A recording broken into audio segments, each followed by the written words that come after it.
દાંડિયા બજારના જોશી વકીલ બિલ્ડિંગ પાસે ગટર ઉભરાવાની ફરિયાદ છતાં કોઈ ઉકેલ નથી આવ્યો। તંત્ર અને જનપ્રતિનિધિઓ સામે આક્રોશ જોવા મળ્યો છે। દાંડિયા બજાર વિસ્તારમાં આવેલા જોશી વકીલ બિલ્ડિંગ પાસે છેલ્લા 4 વર્ષથી ગટર ઉભરાવાની સમસ્યા યથાવત રહેતા સ્થાનિકોમાં ભારે રોષ જોવા મળી રહ્યો છે। અનેક વખત રજૂઆતો કરી છતાં પણ આજ દિન સુધી સમસ્યાનો કોઈ કાયમી ઉકેલ નહીં આવતા રહીશોએ તંત્ર સામે આક્રોશ કર્યો હતો।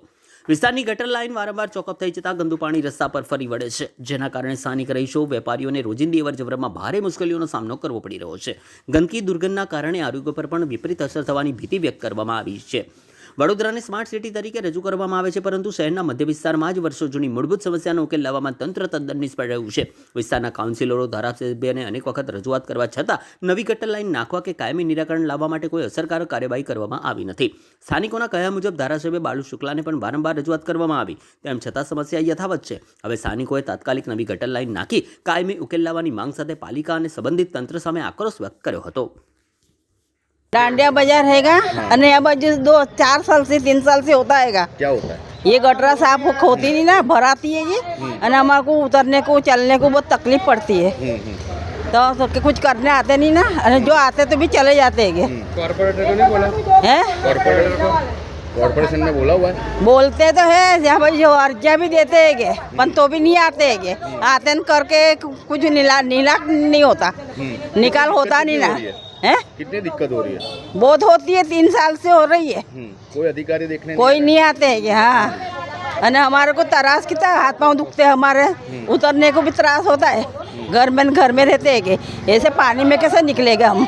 ભાઈ અહીં પાણીની છે ને વર્ષોથી આ સમસ્યા ચાલે છે।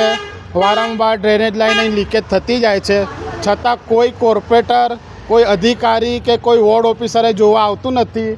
અહીં લોકોને એટલી તકલીફ પડે છે કે લોકોના ઘરના છોકરાઓ બીમાર પડી ગયા, મારા પોતાના છોકરાઓ બીમાર પડી ગયા છે। હમણાં વારંવાર રજૂઆત કરતાં પણ અહીં કોઈ અધિકારી ઝાંક જોવા પણ આવતું નથી।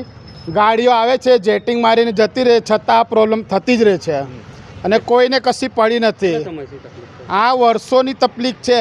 આ અહીંની જે લાઈન છે ને એ લાઈન જૂની છે, એ લાઈન બેસી જ ગઈ છે।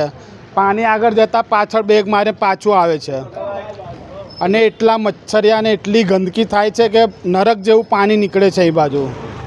ટૂંક સમય અગાઉ પહેલાં ખાતમુહૂર્ત થયું, પાઇપનું બી લાવવાનું કંઈ કામ કર્યું? આ 2024માં એનું ખાતમુહૂર્ત કરેલું, બાળુભાઈ શુક્લાએ કરેલું, ઢોલ નગારા જોડે એનું મુહૂર્ત કરેલું હતું ને એ આખી લાઈનના પૈસાઓ ખવાઈ ગયા છે। પાઇપો આવીને રિટર્ન પણ જતી રહી છે, છતાં કોઈ નિવારણ આવ્યું નથી। સ્થાનિક કોર્પોરેટર આવે છે કે કોઈ કશું જોવા આવતા નથી।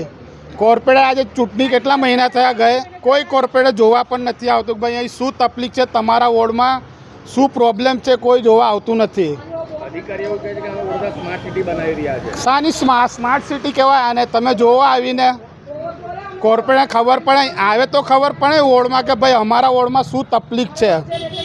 કોઈ જોવા આવતું જ નથી કોર્પોરેટર પણ। શું માંગ છે આપણી? આપણી એક જ માંગ છે કે આ લાઈનનું વહેલા તકે નિવારણ લાવે ને નવી લાઈનનું નિર્માણ કરે આ લોકો। મારું નામ પ્રકાશભાઈ કહાર।